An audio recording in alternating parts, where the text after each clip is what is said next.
Social Security. Why most Americans don't get the full amount. The Social Security Administration has already calculated your retirement benefit, and if you have worked fewer than 35 years, or had any low-earning years, they are plugging zeros and low numbers into that formula right now. Every one of those zeros permanently reduces the check you will collect for the rest of your life. Most people never check this. Here is what you need to know. Before we get into the calculation, let us talk about what is actually at stake. Because this is not a small amount of money, and I want you to feel the scale of it before we get into the mechanics. The maximum Social Security benefit in 2026 is $3,822 a month at full retirement age. That is $45,864 a year. For life, inflation adjusted, guaranteed by the federal government. If you had to buy that income stream as a private annuity, it would cost you somewhere between $700,000 and $900,000. That is not a rounding error. That is close to $1 million of guaranteed income that you have been building your entire working life, and that most Americans receive at a reduced rate without ever understanding why. This is the foundation of your retirement, and most people are leaving thousands of dollars on the table without realizing it. The next 8 minutes are about making sure you are not one of them. The Social Security Administration does not base your benefit on your most recent salary. They do not use your average lifetime earnings. They do not use your peak salary. They use a specific formula that most people have never had properly explained to them. And once you understand it, the reason so many people fall short becomes immediately obvious. Here is how it actually works. The SSA takes your highest 35 years of earnings across your entire working life, adjusted for inflation so that what you earned in 1995 is expressed in today's dollars. They add those 35 years together, divide by 420 months, and arrive at a figure called your average indexed monthly earnings. That number is then run through a benefit formula to produce your monthly payment. Everything flows from that average, not your last job, not your best decade, your best 35 years, and only 35 years. Here is where most people get hurt. If you worked 30 years instead of 35, the Social Security Administration does not ignore the 5 missing years. They fill them in with 0. 5 zeros dragging down your 35-year average. And because your monthly benefit is calculated from that average, those zeros reduce your payment permanently, not for a year, not until you turn 70. Every single month for the rest of your life. And it is not just missing years. If you took time out to raise children, changed careers and took a pay cut, or had stretches where you earned very little, those years are competing against your best years for a spot in your top 35. A year where you earned $15,000 will drag your average down just as surely as a zero. It might not eliminate it, but it dilutes it, and that dilution shows up in your monthly check for the next 20 or 25 years. This is why the 35-year rule matters more than almost anything else in Social Security planning. It is not about whether you qualify. It is about whether you have maximized the average that your entire benefit is built on. The good news is that checking your record takes about 5 minutes. And what you find there may well change what you decide to do in the years before you retire. Go to ssa.gov and create a My Social Security account if you do not already have one. The process takes around 10 minutes the first time. You will need your Social Security number and some identity verification. Once inside, you will see your complete earnings history. Every single year the Social Security Administration has on record for you, going back to when you first started working. You are looking for 3 specific things. First, any year showing $0 or unusually low earnings. Every 0 is a year that is being averaged in at nothing. Every low year is a year where you may have been earning below your potential and it is suppressing your average. Second, your total number of covered years. Have you hit 35? If you have 28 or 30 years on record, you already know you have gaps being filled with zeros. If you have 35 or more, the question becomes whether any of those 35 are low-earning years that a future working year could replace. Third, your projected benefit at 3 ages, 62, your full retirement age of 67, and 70. The Social Security Administration shows all 3 side by side in your account. Write those 3 numbers down. The gap between the age 62 figure and the age 70 figure is almost certainly larger than you expect. That gap represents a real, permanent, lifetime difference, and it is one of the most consequential financial comparisons you will ever make. If you find errors, a year that is missing from your record, or earnings that appear too low because an employer filed incorrectly, you have the right to dispute and correct them.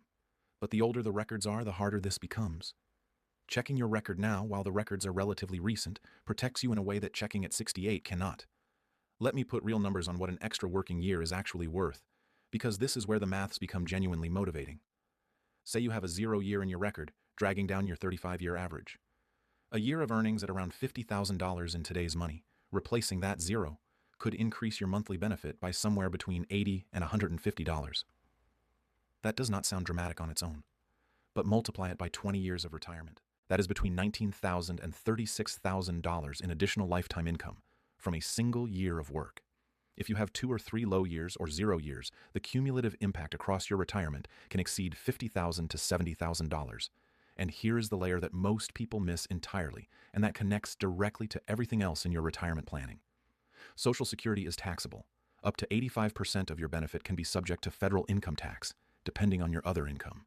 The taxable threshold for married couples filing jointly is $44,000 of provisional income, which includes your adjusted gross income plus half your Social Security benefit.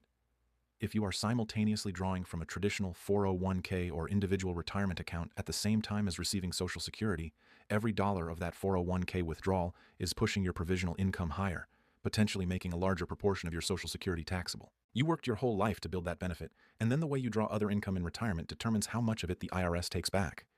This is exactly the trap I cover in the retirement withdrawal strategy video, which I will link at the end of this one.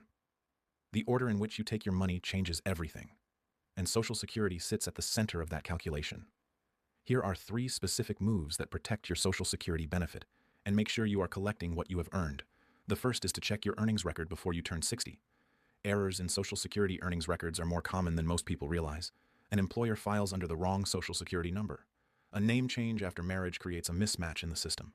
A self-employment year gets recorded incorrectly, and suddenly a year of real earnings disappears from your record, replaced by a 0. You have the legal right to correct errors. But correcting a record from 1998 is significantly harder than correcting one from 2018. The older the mistake, the less documentation you may have available to dispute it. Check your record now, while the records are fresh enough to fix if something is wrong. The second move is to consider working 1 or 2 additional years strategically if you are approaching retirement with fewer than 35 qualifying years.